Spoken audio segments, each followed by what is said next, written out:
আল্লাহ রাব্বুল আলামিন পবিত্র কোরআনুল কারীমের মধ্যে সেই কথাটাই বললেন। আমার ভাইরা, আল্লাহ রাব্বুল আলামিন পবিত্র কোরআনুল কারীমের 42 নম্বর সূরা সূরাতুশ শূরা আয়াত নাম্বার 13 আল্লাহ রাব্বুল আলামিন বললেন, শারা'a লাকুম মিনাদ-দীন। আল্লাহ পাক বলছেন, শারা, আমি তোমাদের জন্য একটা সংবিধান প্রস্তুত করেছি, একটা আইনের কিতাব প্রস্তুত করেছি। মিনাদ-দীন, আর ওই সংবিধানের নাম হচ্ছে আমাদের দিন, আমাদের ধর্ম ইসলাম। জোরে বলি সুবহানাল্লাহ। আমাদের সংবিধানের নাম কি? জোরে বলেন, আমাদের সংবিধানের নাম কি? ইসলাম। আল্লাহ রাব্বুল আলামিন ওই কথাটাই বললেন। আল্লাহ রাব্বুল আলামিন বললেন, শারা'a লাকুম মিনাদ-দীন, আমি আল্লাহ রাব্বুল আলামিন তোমাদের জন্য একটা সংবিধান তৈরি করেছি, সংবিধান প্রস্তুত করেছি। ওই সংবিধানের নাম হচ্ছে ইসলাম। এরপর আল্লাহ রাব্বুল আলামিন বললেন, ওয়ামা ওয়াসসা বিহি নূহা ওয়াল্লাযী আওহাইনা ইলাইক। ওই সংবিধান তৈরি করে আমি আল্লাহ রাব্বুল আলামিন সর্বপ্রথম হযরতে নূহ নবীকে নির্দেশ করেছিলাম। এরপর আল্লাহ রাব্বুল আলামিন বললেন, ইলাইকা ওয়ামা ওয়াসাইনা বিহি ইব্রাহিম। ওই সংবিধান প্রস্তুত করে আমি আল্লাহ রাব্বুল আলামিন বিশ্ব নবী মুহাম্মাদুর রাসূলুল্লাহ সাল্লাল্লাহু আলাইহি ওয়াসাল্লামকে নির্দেশ দিয়েছি। এরপর একই নির্দেশ আমি আল্লাহ রাব্বুল আলামিন তোমাদের মুসলিম জাতির পিতা হযরতে ইব্রাহিম নবীকে নির্দেশ দিয়েছিলাম। ওয়া মূসা ওয়া ঈসা আন আকিমুদ্দিন। ওই একই নির্দেশ আমি মূসা নবীকেও দিয়েছিলাম, ওই একই নির্দেশ আমি ঈসা নবীকেও দিয়েছিলাম। আল্লাহ রাব্বুল আলামিন এখানে কয়েকটা নবীকে ডাকলেন, বড় বড় নবীদেরকে ডাকলেন। হযরতে নূহ নবীকে ডাক দিয়ে বললেন, বিশ্ব নবীকে ডাক দিয়ে বললেন, ইব্রাহিম নবীকে ডাক দিয়ে বললেন, মূসা নবীকে ডাক দিয়ে বললেন, ঈসা নবীকে ডাক দিয়ে বললেন। এই নবীদেরকে ডাক দিয়ে বললেন, আমি তাদেরকে নির্দেশ দিয়েছিলাম। কি সেই নির্দেশ? কি সেই নির্দেশ? আল্লাহ পাক বললেন, ওই নির্দেশটা হচ্ছে আন আকিমুদ্দিন। ওই নির্দেশ হচ্ছে এই জমিন যার, আইন প্রতিষ্ঠা করা লাগবে তার। আল্লাহু আকবার। জোরে বলেন, এই জমিন কার? আরো জোরে বলেন, জমিন কার? আইন চলবে কার? আমার ভাইরা, আপনাদের কষ্ট হচ্ছে? আল্লাহ বলছে জমিন আল্লাহর, আইন চলবে আল্লাহর। আল্লাহ পাক বললেন, আল্লাহর জমিনে আল্লাহর আইন প্রতিষ্ঠা করতে হবে। কাজেই ও সাতক্ষীরার তৌহিদি মুসলিম জনতা, আমি তোমাদের কাছে জানতে চাই, আল্লাহর কোরআনের আইন প্রতিষ্ঠার জন্য রাজপথে যদি তোমাদের ডাক দেওয়া হয়, বুকের তপ্ত রক্ত রাজপথে ঢেলে দিয়ে নিজের কোরআনের আইন প্রতিষ্ঠা করতে রাজি আছো কে কে মুসলমান? হাত তুলে আমার আল্লাহকে দেখিয়ে দাও। লিল্লাহে তাকবীর। আল্লাহ তাআলা হাতকে কবুল করুন, সকলে বলে আমিন। হাত নামান। আল্লাহ পাক বললেন, জমিন যার, আইন চলবে। আল্লাহর নাম নিতে আপনাদের লজ্জা করে, শরম করে? এক হাত আকাশের দিকে উঁচু করেন, সবাই এক হাত আকাশের দিকে উঁচু করেন। জোরে বলেন আল্লাহ, আরো জোরে আল্লাহ। আল্লাহ রাসূল বলেছেন, একটা হাদিস আপনাদের কাছে আমি তুলে ধরি। আল্লাহ রাসূল বলেছেন, যদি কোনো মুসলমানের সন্তান আল্লাহ রাব্বুল আলামিনের নামটা উচ্চারণ করে, বর্তমানে আধুনিক যুগে, ডিজিটাল যুগে, তথ্য প্রযুক্তির যুগে যদি একজন মানুষ আল্লাহ নামের জিকির যদি করে, ফজিলতটাকে শুনুন। বর্তমান আধুনিক যুগ, ডিজিটাল যুগ, তথ্য প্রযুক্তির যুগ। এই যুগে মানুষ রকেট আবিষ্কার করেছে, হেলিকপ্টার আবিষ্কার করেছে, জেট প্লেন আবিষ্কার করেছে, ফাইটার প্লেন আবিষ্কার করেছে, রকেট আবিষ্কার করেছে। এত আবিষ্কারের পরেও মানুষ চাঁদের দেশের ওই পাশে যাইতে পারে? জোরে বলেন পারে? যাইতে পারে নাই। কিন্তু আল্লাহ রসুল বলেছেন, আমার কোন উম্মাত যদি এই মাটির বিছানায় বসে একটা বা আল্লাহর নামের আওয়াজ যদি তুলতে পারে, আল্লাহ রসুল বললেন আমার ওই উম্মাতের মুখের ওই আল্লাহ নামের আওয়াজটা চন্দ্র সূর্য ছাড়িয়ে 7 আসমান পেরিয়ে বান্দার মুখের আওয়াজটা সরাসরি আল্লাহর আরশে আজিমে পৌঁছে যায়। আল্লাহু আকবার। কাজে আল্লাহ পাক বললেন, জমিন যার, আইন চলবে তার। এরপর আল্লাহ তাআলা চমৎকার একটা কথা বললেন। আল্লাহ পাক বললেন, ওয়ালা তাতাফাররাকু ফি, তোমরা আল্লাহ জমিনে আল্লাহর আইন প্রতিষ্ঠার ব্যাপারে তোমরা কেউ দলাদলি করো না।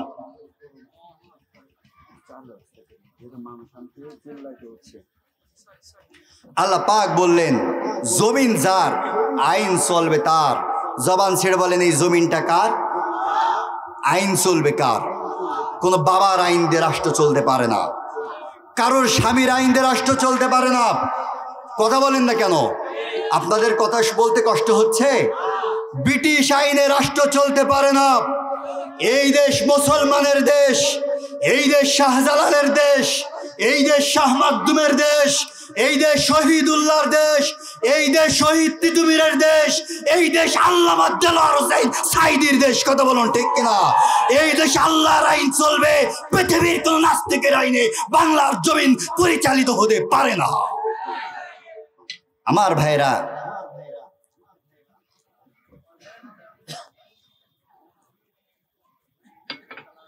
আমার একটু চিল্লাইতে হচ্ছে।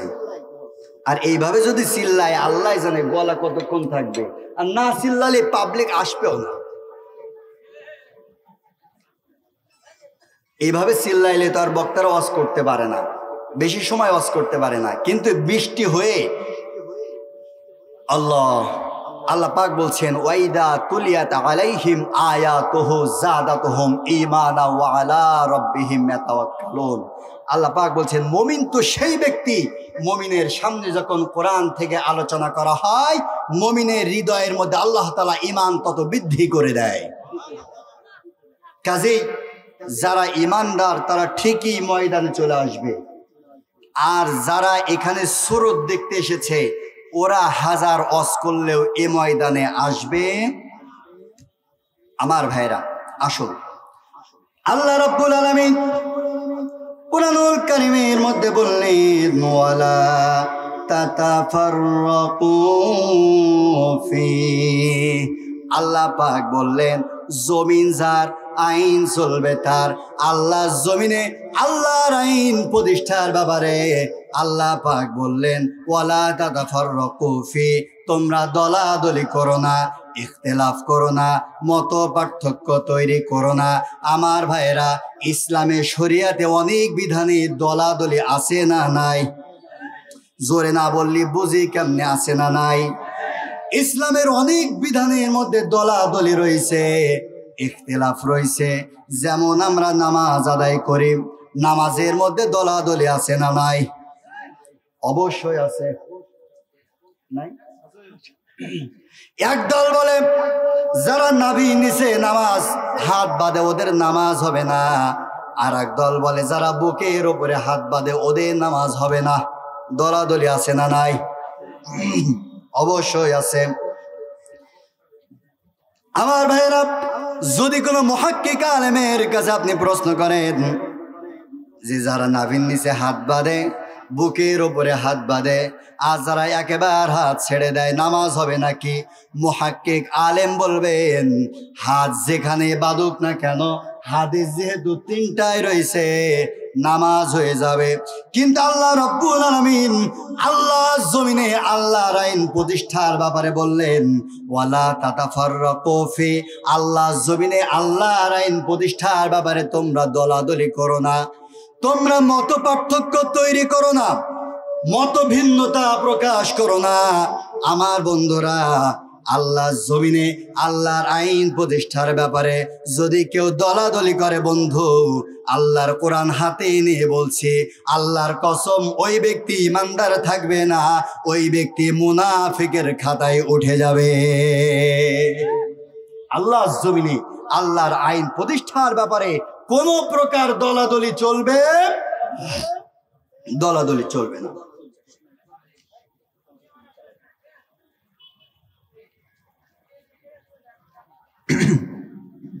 সম্মানিত উপস্থিতি, আজকে আমার দেশে আল্লাহর কোরআন দ্বারা কি বিচার ফাইসালা হয়? আরো জোরে বলেন হয়? আল্লাহ পাক বলছেন আল্লাহর জমিনে আল্লাহর দ্বীন প্রতিষ্ঠা করতে হবে, অথচ এই দেশে আল্লাহর আইন চলে না, এই দেশে চলে ব্রিটিশের আইন। কথা বলেন ঠিক কিনা? আল্লাহ পাক বললেন অমাল্লাম ইয়াহকুম বিমা আনজালাল্লাহু ফাউলাইকা হুমুল কাফিরুন। আল্লাহ পাক বলছে যারা আল্লাহর আইন দ্বারা বিচার ফাইসালা করে না, আল্লাহ পাক বলছে ওরা কাফের। এটা কার কথা? জোরে বলেন, এটা কার কথা? আল্লাহ পাক।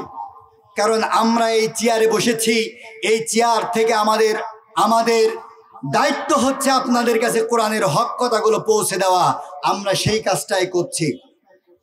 আমার ভাইয়েরা, আল্লাহ পাক বললেন যারা আল্লাহর কোরআন দ্বারা, এই কোরআন দ্বারা যারা বিচার ফাইসাল্লা করে না, আল্লাহ পাক তাদেরকে ঘোষণা দিচ্ছেন তারা কাফের। জোরে বলেন তাদের পরিচয় কি? আরো জোরে বলতে হবে তাদের পরিচয় কি? আচ্ছা জবান ছেড়ে বলেন তো, এই সংবিধান যিনি পাঠিয়েছেন তিনি কে? আরো জোরে বলেন তিনি কে? আল্লাহ। আল্লাহ বললেন এই কোরআন দ্বারা বিচার ফাইসাল্লা করো।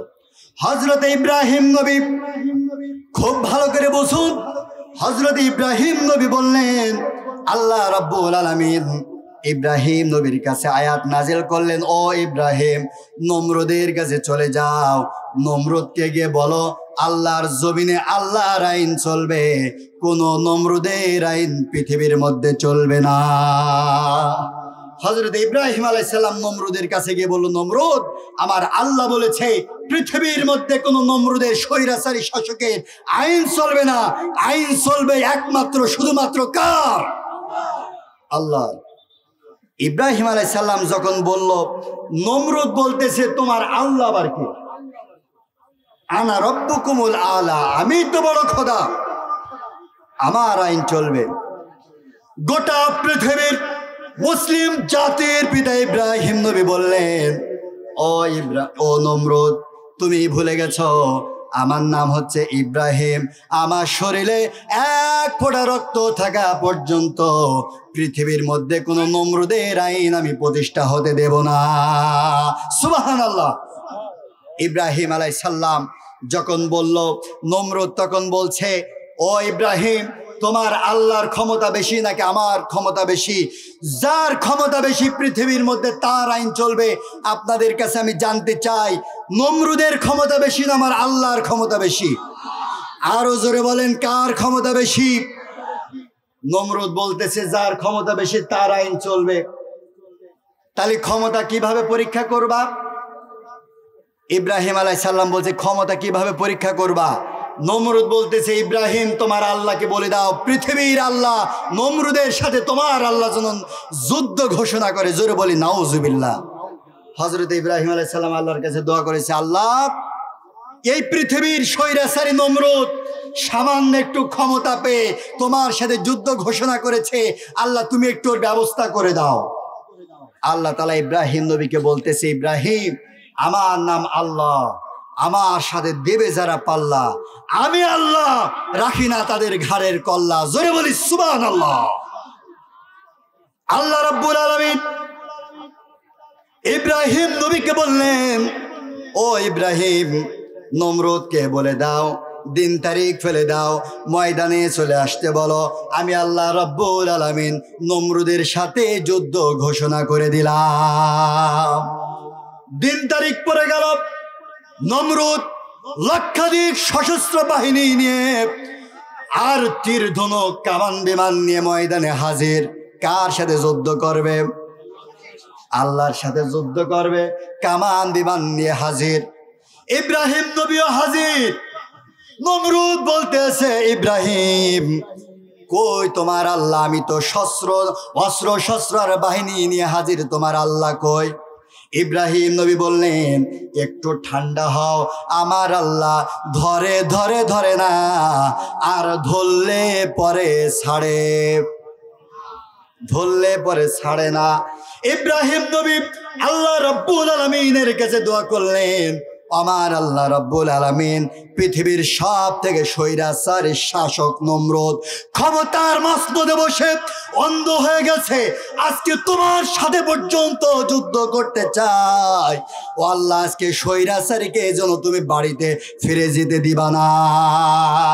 আজও ক্ষমতার মসনদে বসে কিছু কিছু মানুষ অন্ধ হয়ে গেছে, কথা কন ঠিক কিনা?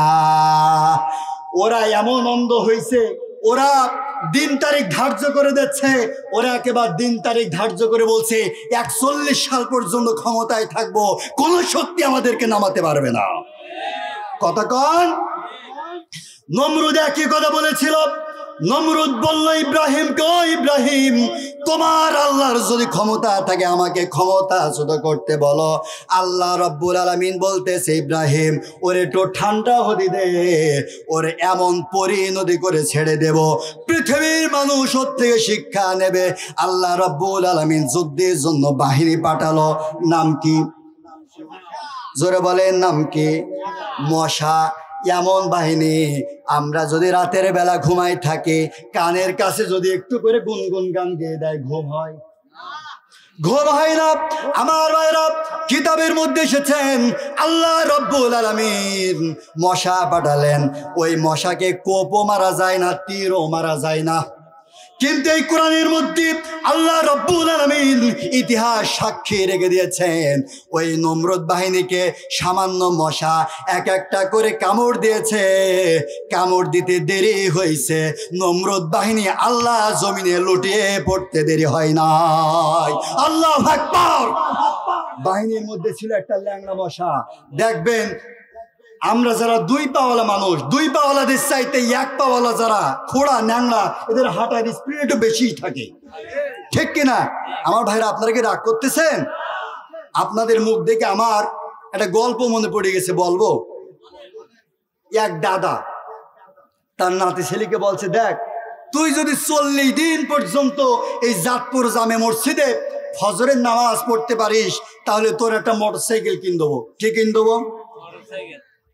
কারণ এই নাচ ছেলে এত বিড়ি আর গাঁজা খেত, এ জ্বালায় দাদা মোটে ঘুমাতেই পারে না। লাস্টে না পেরে বললো, 40 দিন গাঁজা বিড়ি ছেড়ে নামাজ পড়তে যদি পারিস, তোর একটা মোটরসাইকেল কিনে দেবো। নাচ ছেলে চিন্তা করলো, বিনা পরিশ্রমে সামান্য গাঁজা বিড়ি ছেড়ে যদি আমি একটা মোটরসাইকেল পাই, এটা তো লাভজনক ব্যবসা। গাঁজা বিড়ি ছেড়ে 40 দিন ফজরের নামাজ পড়েছে। 40 দিন পরে গিয়ে বলছে, দাদা মোটরসাইকেল দাও। দাদা বলছে, তোর মোটরসাইকেল কিসের জন্য? কয়, তুমি না বলিলে 40 দিন নামাজ পড়লে মোটরসাইকেল দাও, আজকে 40 দিন পূর্ণ হয়েছে, মোটরসাইকেল দাও।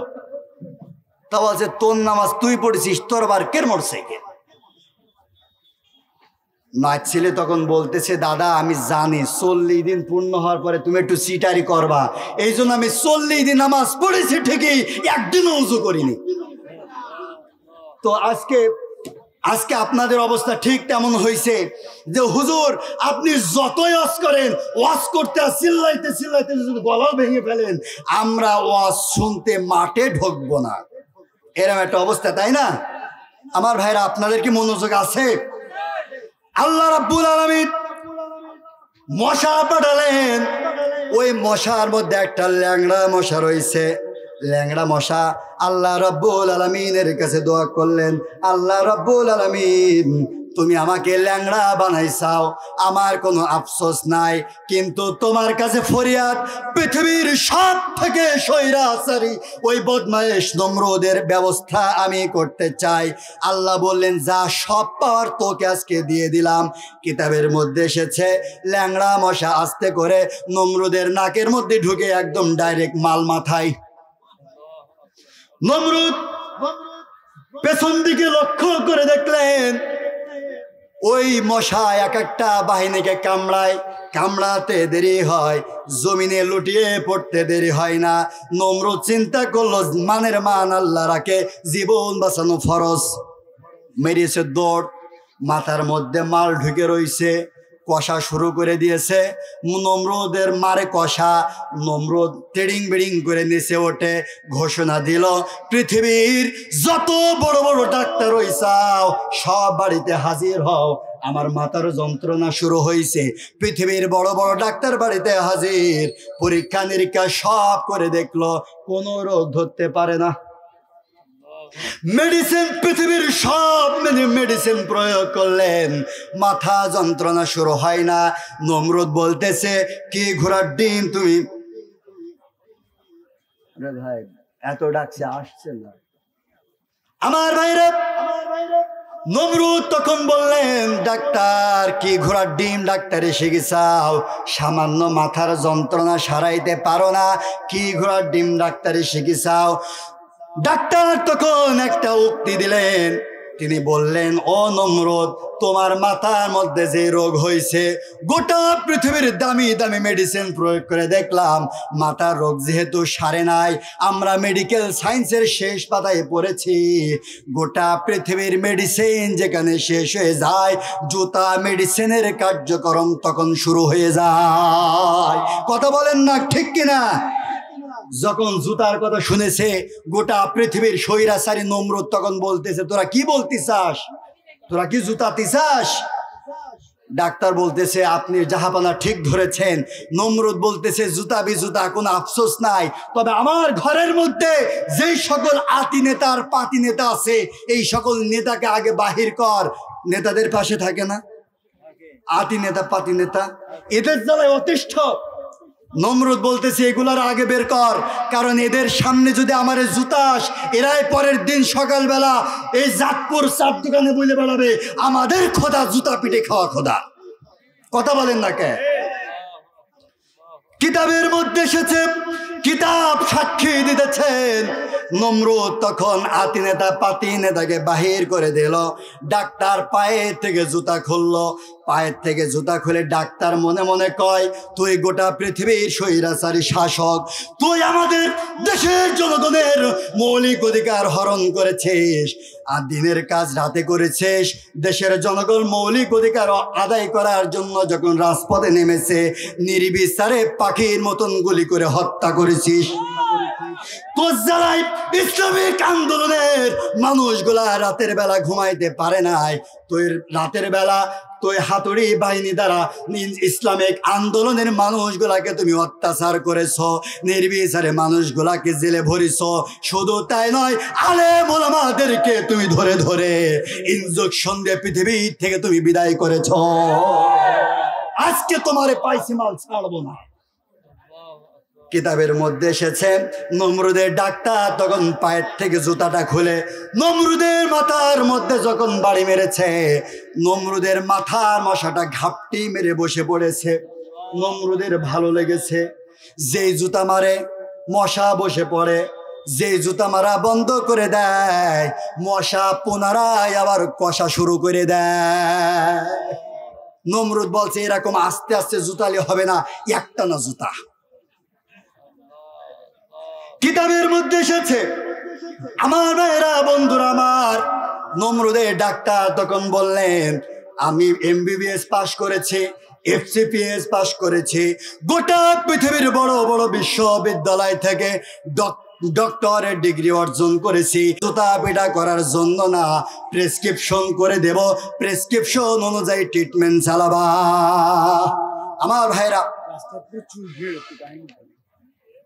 আমার ভাইরা রাস্তাঘাটে যারা আপনারা রয়েছেন, অযথা এভাবে ঘোরাফেরা না করে ময়দানে আসুন। দেখুন, চিল্লাইতে চিল্লাইতে গলা বসাই ফেলেছি আমরা। হুজুররা একটানা 4 ঘন্টা 5 ঘন্টা ওয়াজ করলেও গলা বসে না। আপনাদের জন্য গলা বসাই ফেলেছি, তাও আপনারা ভিতরে আসছেন না। মেন রোড আপনারা ছেড়ে দেন, যানবাহন যাতায়াতের ব্যবস্থা করে দেন। আমার ভাইরা, নমরুদের ডাক্তার সেদিন বলল, এইভাবে বসে বসে প্রেসক্রিপশন, এইভাবে বসে বসে জুতা পিটা করার জন্য MBBS FCPS পাস করিনি, প্রেসক্রিপশন করে দেব, প্রেসক্রিপশন অনুযায়ী ট্রিটমেন্ট নিবা। আমার ভাইরা, সেই দিন নমরুদের ডাক্তার কি প্রেসক্রিপশন করেছিল জানার দরকার আছে না নাই? আরো জোরে বলেন, আছে না নাই? ডাক্তার, আমরা যদি অসুস্থ হই, সাধারণত ডাক্তারের কাছে গেলে প্রেসক্রিপশন করে এমন, রোগীর নাম মোহাম্মদ শোয়েব হুসাইন বিপ্লবী, রোগের ধরন মাথা ব্যথা, ট্রিটমেন্ট খাওয়ার আগে মোটিগার্ড, খাওয়ার পরে নাপা এক্সট্রা, এরপরে লিখে বিষয় দ্রষ্টব্য, যদি 15 দিন কিংবা 1 সপ্তাহ এই ওষুধ সেবন করবার পরেও যদি মাথা ব্যথা না সারে, আবার পুনরায় 1 সপ্তাহ অথবা 15 দিন পর আবার দেখা করবা। এরপরে নিচে লিখে দেয় বিষয় দ্রষ্টব্য। এই প্রেসক্রিপশন পুনরায় আবার পরিবর্তন হইলেও হইতে পারে। কিতাবের মধ্যে এসেছেন, ওই দিন নমরুদের ডাক্তার প্রেসক্রিপশন করলো। কি প্রেসক্রিপশন শোনো? সেদিন লিখলো, রোগীর নাম হচ্ছে মিস্টার নমরুদ, রোগের ধরন হচ্ছে মাথা ইসলাম বিদ্বেষী, রোগের ধরন ইসলাম বিদ্বেষী। এরপরে ট্রিটমেন্ট, এই নমরুদ বাঁচিয়া থাকিবে যতদিন, জুতা পিটা করিতেই হইবে ততদিন। বিশেষ দ্রষ্টব্য, এই প্রেসক্রিপশন জীবনে আর কোনোদিন পরিবর্তন হবে না। এরপরে নিচে লিখেছে, এই ইসলাম বিদ্বেষী রোগ যদি কারোর মধ্যে হয়, জীবনে কোনো দিন আর ডাক্তারের কাছে যাওয়া লাগবে না। আজও বাংলা জমিনে ইসলাম বিদ্বেষী রোগ আছে না নাই? আসতে বললেন কেন? আছে না নাই? আমার দেশ থেকে কিছু কিছু টাকলা এমপি বাংলাদেশের সংবিধান থেকে ইসলামকে উৎখাত করতে চায়, কথা বলুন ঠিক কিনা? আমার দেশের সরকার প্রধান এমনও রয়েছে যারা ধর্ম নিরপেক্ষ মতবাদ বাংলা জমিনে প্রতিষ্ঠিত করতে চায়, কথা বলুন ঠিক কিনা? নমরুদ তিনি চেয়েছিল আল্লাহ জমিনে আল্লাহর আইন বাস্তবায়ন হতে দিবে না, আইন চলবে নমরুদের। ইব্রাহিম নবী বলেছিল, আমার শরীরে 1 ফোঁটা রক্ত থাকা পর্যন্ত পৃথিবীর মধ্যে নমরুদের আইন চলতে দেওয়া হবে না। সম্মানিত ভাইয়ের আমার, নমরুদের ডাক্তার প্রেসক্রিপশন করলেন, নমরুদ বাঁচিয়া থাকিবে যতদিন, জুতা পিটা করিতেই হইবে ততদিন। প্রেসক্রিপশন করে দিল। নমরুদের দেশের জনগণ প্রেসক্রিপশনটা নিলেন। দেশের জনগণ পায়ের থেকে জুতা করলেন। নমরুদকে বললেন, নমরুদ সারা জীবন আমাদেরকে অন্যায়ভাবে অত্যাচার করেছ, জুলুম করেছ, নির্যাতন করেছ, আজকে তোমার ক্ষমতার বাহাদুরি শেষ, আজকে দেশের জনগণের ক্ষমতার বাহাদুরি শুরু। ঠিক কিনা আমার ভাইরা? আল্লাহ রসুলের একটা হাদিস আছে, আল্লাহ রসুলের একটা, যেহেতু এটা বর্তমান সেই জামানা চলছে, এই জামানায় মানুষ ক্ষমতার বাহাদুরি একটু দেখাবেই, ইসলামপন্থী মানুষদের পরে একটু অত্যাচার করবেই। আল্লাহ রসুল সেই কথাটা হাদিসে বলে গেছে। হাদিসটা আমি আমার জ্ঞানের দৃষ্টিতে একটা কবিতা আবৃত্তি করেছিলাম, বলবো? আল্লাহ রসুল বললেন, শেষ জামানায় এমন হবে, জ্ঞানী হবে অপমান, গুণী হবে দোষী, সত্য যাবে নির্বাসনে, মিথ্যা হবে বেশি, লজ্জা উঠবে আকাশেতে, শরম খাবে ধন, জাতে উঠবে অজাতেরা, থাকবে না আর এই সমাজের মান। কথা বলুন ঠিক কিনা? আজকে সমাজের জাতমান কিছু আছে? আল্লাহ রসুল বলেছেন, সেই জামানায় জ্ঞানী হবে অপমান, জ্ঞানহীনদের কাছে। এই কথাটা আল্লাহ রসুল হাদিসে বলে গেছে। যতই করো বাড়াবাড়ি, মৃত্যু তোমার হবে। কিছু বিশ্বাস করো বা না করো, এ কথা বিশ্বাস করতে তোমার হবে।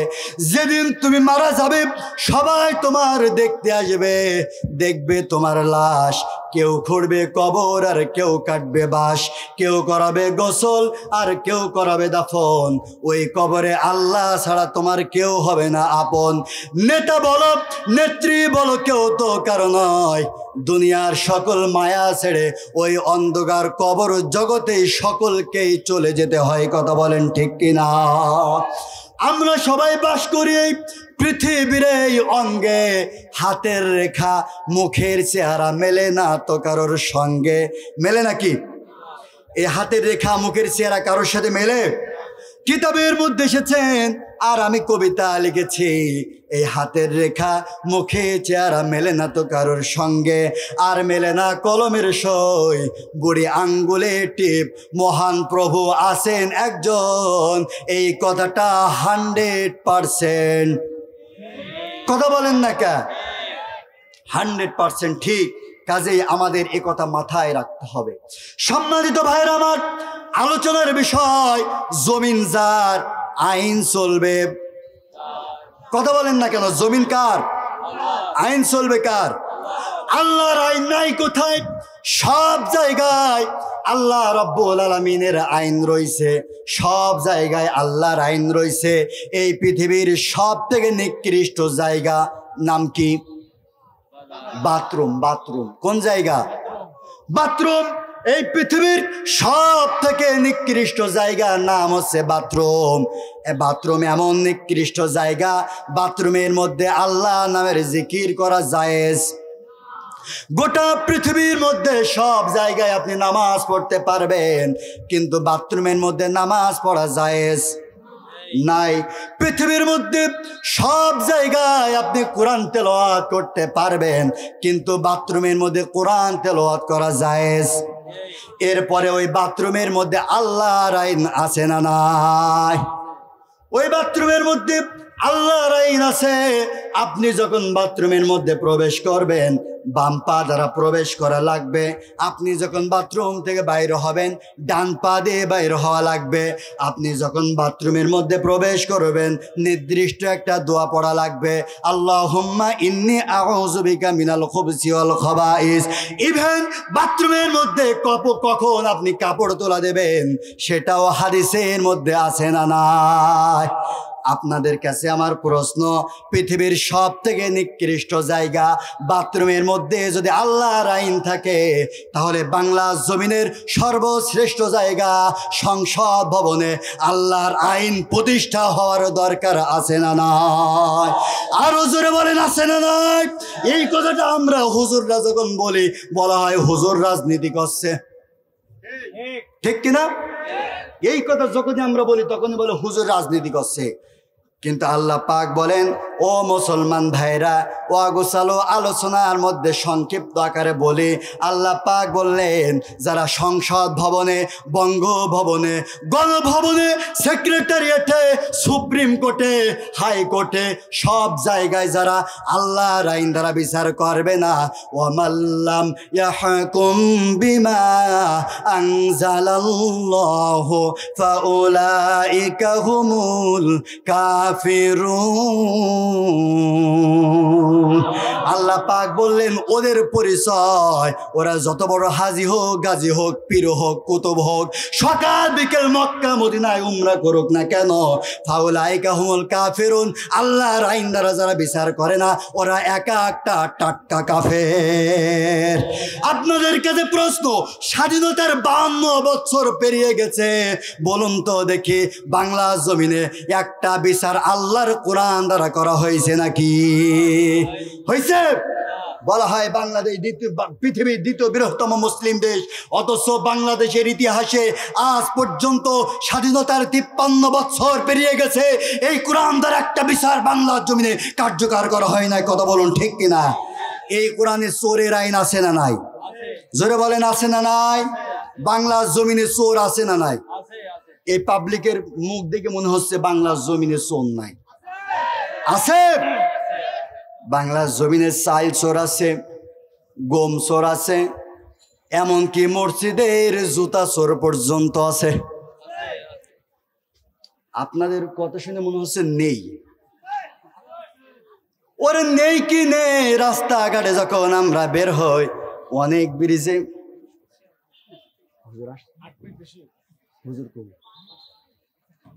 আসা পর্যন্ত তো আমি